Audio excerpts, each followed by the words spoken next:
Indonesia merupakan negara multikultural yang memiliki beragam budaya, bahasa, dan agama. Apakah kalian tahu agama apa saja yang dianut oleh masyarakat Indonesia?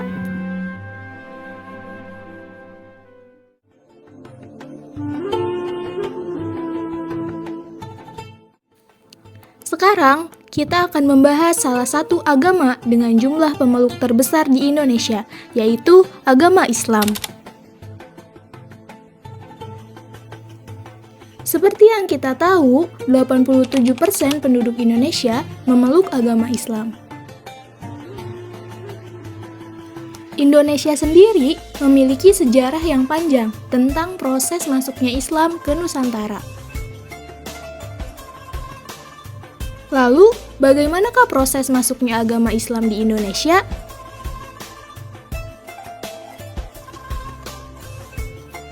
Ada beberapa teori yang menjelaskan tentang masuknya Islam ke Indonesia. Pertama, teori Gujarat. Teori ini didukung oleh Snuggerhonye dan Y. Pineapple. Menurut teori Gujarat, Islam masuk ke Nusantara pada abad ke-13 yang dibawa oleh para pedagang Islam dari Gujarat, India. Gujarat sendiri merupakan nama wilayah di India. Lalu, apa saja sih yang menjadi dasar teori ini? Bukti pertama adalah ditemukannya makam Sultan Malik Al-Saleh, salah satu Sultan Samudra Pasai, yang mana batu nisan sang sultan bercorak ala makam dari Gujarat, India. Hal ini merupakan bukti yang kuat bahwa pengaruh Gujarat telah ada di Aceh. Bukti kedua yaitu tulisan Marco Polo. Siapa itu Marco Polo?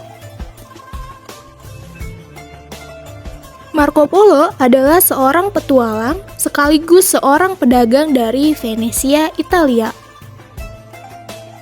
Beliau menyatakan bahwa dirinya pernah singgah di Perlak dan mendapati penduduk di sana beragama Islam.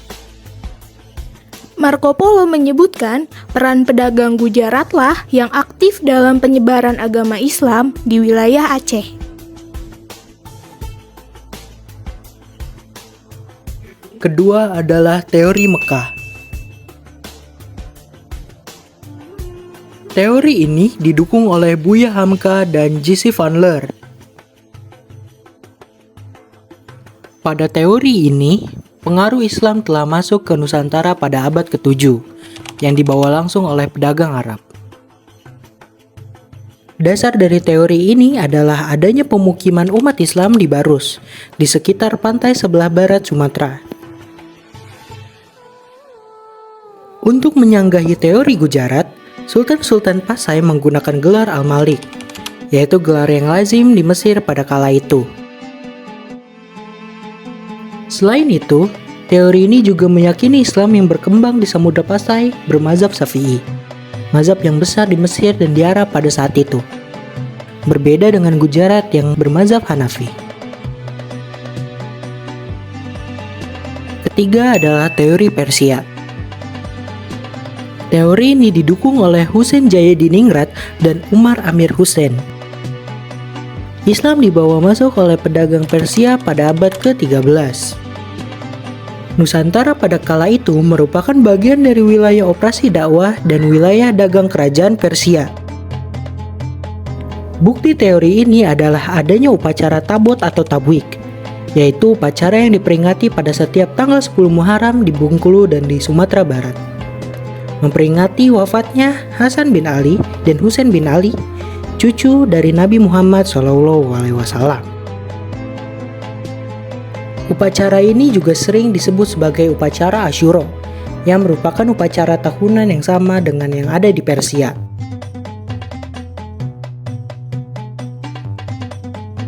Lalu yang terakhir adalah teori Cina.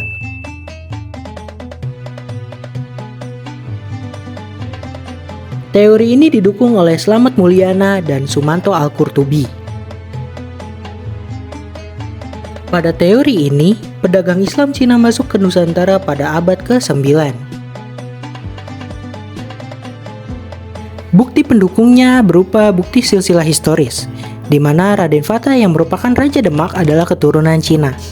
Ibunya, Su Banci, merupakan anak dari Putri Syekh Bentong atau Tan Gokwet, saudagar dan pendakwah Islam Cina yang datang ke Pulau Jawa untuk misi perdamaian. Bukti lainnya adalah masjid tua yang memiliki nilai arsitektur Cina, didirikan oleh komunitas Cina yang banyak dibangun di Pulau Jawa.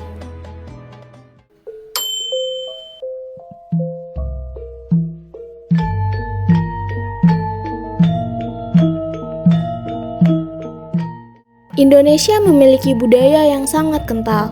Hal ini tidak terlepas dari warisan spiritual di dalamnya yang membentuk wajah agama selama berabad-abad. Penyebaran agama Islam di Nusantara tidak bisa terlepas dari adanya peran Wali Songo yang berjumlah 9 orang. Bukan hanya sebagai penyebar agama atau para ulama, Wali Songo juga merupakan pilar-pilar peradaban yang membentuk identitas Indonesia sampai saat ini. Dengan ajaran yang mereka bawa dan sebarkan kepada masyarakat di Nusantara, terjadi perpaduan yang harmonis antara nilai-nilai Islam dengan tradisi lokal yang menjadikan peradaban unik di Nusantara. Kita akan bersama-sama memahami lebih dalam mengenai kebijaksanaan dan kebaikan yang mereka wariskan kepada kita semua.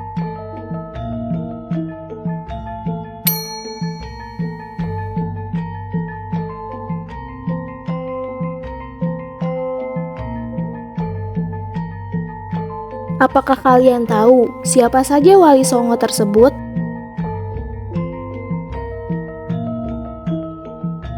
Dalam melakukan dakwah, para Wali Songo sangat menjunjung tinggi nilai toleransi serta kedamaian di masyarakat. Mereka menjadikan keteladanan, pendidikan, kesenian, serta perdagangan sebagai jalan penyebaran agama Islam.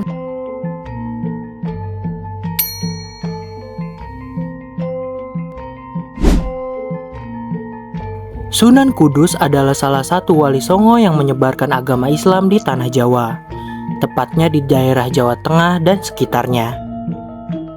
Beliau lahir di Kudus pada tahun 1400 Masehi dengan nama Syahid Jafar Shadiq. Sunan Kudus adalah anak dari Habib Utsman Haji atau dikenal sebagai dengan nama Sunan Ngundung. Ayahnya merupakan seorang menantu dari Sunan Ampel, sedangkan ibunya bernama Syarifah Ruhul atau Dewi Ruhil yang merupakan adik dari Sunan Bonang. Sunan Kudus hidup di era kerajaan Hindu Jawa yang sedang runtuh dan agama Islam baru mulai menyebar di daerah Jawa. Pada masa itu, kondisi masyarakat Kudus masih banyak yang menganut agama Hindu-Buddha. Hal tersebut mendasari Sunan Kudus untuk mengembangkan ajaran toleransi beragama antara umat Islam dan Hindu-Buddha. Sebagai bentuk penghormatan dan penghargaan kepada umat Hindu, pada hari raya Idul Adha, Sunan Kudus tidak memperbolehkan umat Islam untuk menyembelih sapi, hewan yang dianggap keramat dan suci bagi umat Hindu. Hal ini dilakukan karena Sunan Kudus tidak mau menyakiti hati umat Hindu, yang mana tindakan Sunan Kudus justru menimbulkan simpatik dan masyarakat menjadi tertarik untuk memeluk ajaran agama Islam. Toleransi Sunan Kudus terhadap umat Buddha yaitu menggunakan ajaran Buddha yang dikenal dengan istilah Asta Sanghika Marga atau 8 ajaran Buddha yang digunakan sebagai simbol bangunan pancuran wudhu di Masjid Kudus. Terdapat 8 pancuran wudhu yang memiliki masing-masing makna. Yang pertama, memiliki pengetahuan yang benar. Yang kedua, mengambil keputusan yang benar. Yang ketiga, berkata yang benar. Yang keempat, bertindak yang benar. Yang kelima, hidup dengan cara yang benar. Yang keenam, bekerja dengan benar. Ketujuh, beribadah dengan benar. Dan yang terakhir, menghayati agama dengan benar.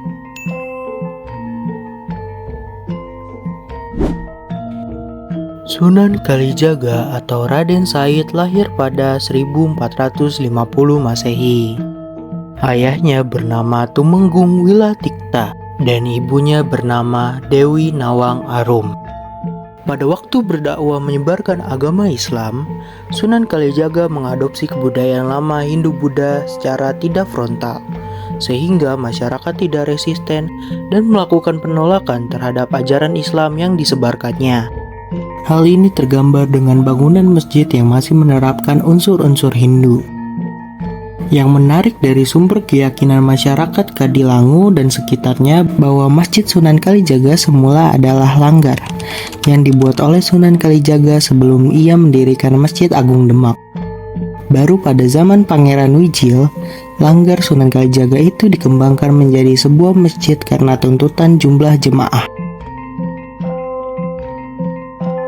Terdapat beberapa tradisi yang merupakan hasil akulturasi, diantaranya adalah tradisi sekaten. Tradisi ini awalnya dimulai sebagai upacara penobatan para raja Hindu dan menjadi momen penting dalam meneguhkan kekuasaan politik dan legitimasi kerajaan. Lalu terjadi akulturasi yang dilakukan Sunan Kalijaga menjadi media dakwah dengan cara mengajak rakyat kerajaan berkumpul dan mengajarkan tentang agama Islam, sekaligus mengajak mereka untuk membaca kalimat syahadat sebagai syarat menjadi pemeluk agama Islam. Hasil akulturasi lainnya adalah tradisi Grebek Maulud. Grebek Maulud berawal dari inisiasi Sunan Kalijaga mengadakan takbir akbar di Kerajaan Demak. Acara Grebek Maulud yang pertama itu berisi pertunjukan musik gamelan dan permainan wayang kulit. Acara tersebut biasanya berlangsung di halaman Masjid Agung Demak. Permainan wayang kulit yang dipentaskan bercerita tentang nilai-nilai keislaman, mengganti cerita wayang tentang Ramayana dan Mahabharata versi Hindu, yang diubah dengan memasukkan cerita-cerita dengan nilai keislaman. Melalui cara tersebut, ia mampu menjangkau berbagai lapisan masyarakat, dimulai dari raja hingga rakyat jelata.